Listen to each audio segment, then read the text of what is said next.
예, 첫 부동산 대책을 꺼냈다. 여기에서 우리는 지난 정권의 부동산 정책 얘기를 안 할 수가 없습니다. 네, 제가 제 시간 김동완의 하이파이브 시간에도 여러 번 얘기를 했습니다만은 바로 28전 28패 그런 얘기를 했습니다. 그렇죠? 28번의 부동산 정책을 꺼내서 어떻습니까? 성공을 했나요? 네, 28전 28패라는 그런 말이 생겨날 정도로 글쎄요, 참 저 정도 되면 정말 아마추어 정부라는 얘기가 그래서 나오는 것이죠. 예, 그러고 문재인 정부의 부동산 총괄을 했던 부동산 정책을 앞장서 담당을 했던 김현미 국토교통부 장관이 최장수 장관 아닙니까? 예, 문재인 정부의 최장수 장관인데 김현미 장관이 부동산에 대해서 이 조회가 있었나요? 전문가였나요? 예, 그야말로 일찌감치 그 정치판에 나와가지고 저 일산, 예, 경기도 일산 고양시죠. 고양시에서 2번인가 당선이 되고 또 그만큼 또 실패도 하고 그러니까 이른바 정치판에서는 뼈가 아주 그 잔뼈가 굵은 사람이지만은 부동산에 관련돼서는 글쎄요, 국회에서 뭐 건설교통위원회를 잠깐 했는지는 모르겠습니다만은 김현미 장관을 부동산 전문가로 생각하는 사람이 누가 있겠습니까? 네, 아마 그 민주당 지지자 문바라든가 이재명을 지지하는 명바 중에서도 김현미는 부동산 전문가였어라고 생각하는 사람들이 아마 손에 꼽을 정도겠죠. 예, 그런 분들에게 근 3년 이상을 부동산 정책을 맡겨놨더니 뭐가 조금 뭐 좀 잘못되네 하면 그때마다 땜질식 처방으로 계속 연명하지 않았습니까? 네, 그런데 땜질식 처방이라는 게 과연 효과적인 그 방법이 되겠습니까? 방법이 되면은 그게 땜질식 처방이라는 말이 나오겠습니까? 그래서 바로 28전 28패 28번의 부동산 대책을 줄기차게 내놓고 줄기차게 실패의 맛을 봤다라는 그런 내용이시죠. 네.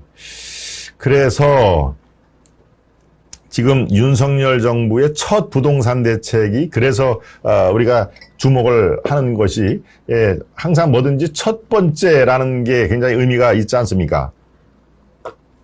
이른바 윤석열표 부동산 대책은 과연 어떤 식으로 이게 이루어질 것인가를 많이 예의주시를 했는데요. 역시 임대차 보호법, 임대차 3법이라고 했죠. 예, 문재인 정부의 임기 말년에 이른바 서민을 보호한다는 취지에서 임대차 3법을 발효를 했는데 그게 여러 가지로 부작용이 나지 않았습니까? 네, 그래서 임대차 3법, 예, 그 유명한 윤희숙, 지금은 전 의원이죠. 전 의원이 나는 임차인입니다라고 시작되는 그런 2분 30초의 그런 국회 연설로 예, 윤희숙 의원은 뭐 일약 정치권의 스타로 발돋움한 그 유명한 연설이 있지 않습니까? 나는 임차인입니다. 바로 임차인들 대한민국의 거의 절반이 넘는다는 예, 세들어 사는 사람이죠. 네, 세들어 사는 임차인들을 생각을 해서 바로 첫 부동산 대책을 어제 발표를 했습니다. 그러니까 나름대로 의미가 있는 그런 내용인데요. 예, 어떤 내용이 담겨 있는지 예, 살펴보도록 하겠습니다. 네, 이른바 어제 이 윤석열표 첫 부동산 대책의 핵심은 어떻습니까? 양심 있는 집주인들에게 혜택을 주겠다. 서민을 울리는 악덕 그 집주인 이것을 없애기 위해서 양심 있는 집주인들에게 여러 가지 확대 혜택을 주겠다. 그래서 상생 임대인이라는 말을 썼습니다. 상생. 예, 임차인과 임대인이 서로 상생을 하는 임대인을 적극적으로 지지를 하겠다. 예, 제목부터 보시죠. 전세 5%를 올린 집주인이 2년간 안 살아도 양도세를 면제를 받도록 하겠다. 지금 이게 전세 5%란 얘기는 문재인 정부의 임대차 3법에서 나온 얘기죠. 그런데 요거를 그대로 지켜주면 5%라는 그런 5% 안에 매년 이렇게 올려주는 집주인이라면은 그분은 상생 임대인이라는 그런 범주에 속할 것이고 지금은 무조건 2년을 살아야 양도세가 감면이 되는데 2년을 안 살아도 양도세를 안 내도 되는 완전 면제를 시켜주겠다라고 하는 부동산 대책의 가장 중요한 내용 중에 하나입니다. 네, 그러니까 어떻습니까? 임대인에 대한 선한 영향력을 행사하도록 제도를 정비를 함으로써 거기에서 파생되는 많은 정책적인 효과가 서민들에게 이어질 수 있도록 그렇게 물꼬를 튼 것이죠. 상생 임대인을 적극적으로 발굴을 해서 세제 지원을 하겠다. 그러면 상생 임대인은 그 선한 영향력, 그렇게 악덕 이 갑질을 하는 게 아니라 선한 영향력을 행사를 해서 대한민국의 절반이 넘는다는 임차인들, 새 들어 사는 분들에게 그게 선한 영향이 그대로 이어지게 만든 그 취지는 그렇습니다. 이게 지금 잘 풀릴지 그야말로 탁상 공론이 아니고 실제로 시장에서 맥힐지 이거는 이제 두고 봐야 되겠죠. 대개 한 3, 4개월 걸린다고 합니다. 부동산 전문가들은 이 정책이 잘 풀릴지 안 풀릴지는 대개 3, 4개월. 그러니까 지금 이제 한여름이 시작이 되니까 9월, 10월 찬바람이 좀 나야 이 정책, 윤석열표 첫 정책이 어느 정도 효과가 있을지 없을지 판단이 난다고 하니까요. 조금 이게 잘 됐는지 안 됐는지는 여러분들 좀 판단을 아직은 유보를 하고 지켜보실 필요가 있지 않나 싶은 생각이 그래서 드는 겁니다. 네. 그렇다면 내용을 조금 더 지켜보도록 하겠습니다. 내용을 한번 살펴볼까요? 네, 바로 제가 말씀을 드렸죠. 임차인 부담을 경감을 시킨다 하는 얘기. 제가 바로 상생 임대인이란 말을 썼는데요. 이게 어제 발표된 그 핵심입니다. 핵심. 네, 바로 주요 내용을 주택 수, 가격 관계없이 임대료를 5%의 연간이죠. 5% 이내로 올리면 양도세를 전면 비과세하겠다. 그리고 장기보유 특별공제 실거주 2년 의무도 면제하겠다. 제가 지금 서두에 설명을 드린 대로 그대로입니다. 상생 임대인 5% 요 룰을 잘 지키는 분들은 상생 임대인으로 선정을 해서 그대로 여러 가지 세제 혜택을 준다. 그러면은 상생 임대인이 갑질을 하겠습니까? 그럼 절대 갑질을 안 할 분들을 상생 임대인으로 저렇게 혜택을 주니까 그게 그대로 서민과 무주택자들에게 선한 영향력을 행사를 할 것이다 라고 하는 그런 이제 기대 섞인 건데요. 이게 그대로 잘 지켜질지 제가 말씀드린 대로 약 한 3, 4개월 동안에 좀 지켜볼 필요가 있겠습니다. 네.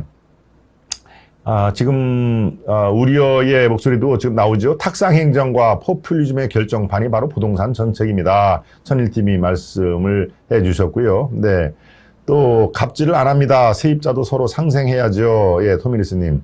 세입자도 서로 상생. 그래서 바로 상생 임대인, 상생 임차인, 임대인과 임차인은 적이 아니다. 서로 상생, 윈윈을 할 수 있는 그런 파트너다. 부동산을 매개로 한 파트너다라고 하는 그런 의미에서 상생이 된 것이죠.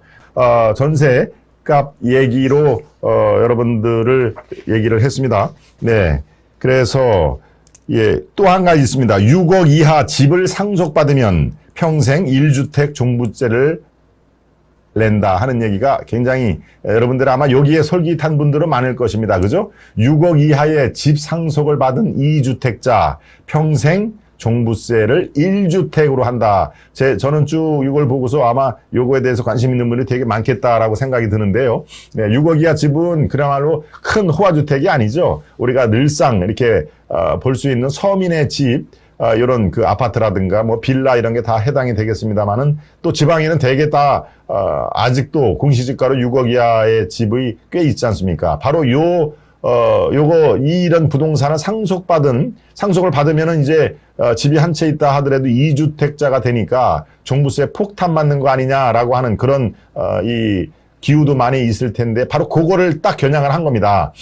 6억 이하의 집을 상속받은 것은 빼주겠다. 2주택자가 아니라 1주택자로 계산을 하겠다.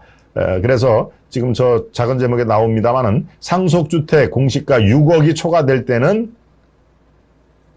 조금만 위로 올라가 주세요. 조금만 위로 올라가면 6억이 초과될 때는 5년간만 1주택자로 과세를 하겠다. 그렇죠? 6억이 초과될 때는 5년간 1주택자로, 그러니까 집이 2개 있어도 요건 상속분이기 때문에 요걸 빼주겠다는 얘기입니다.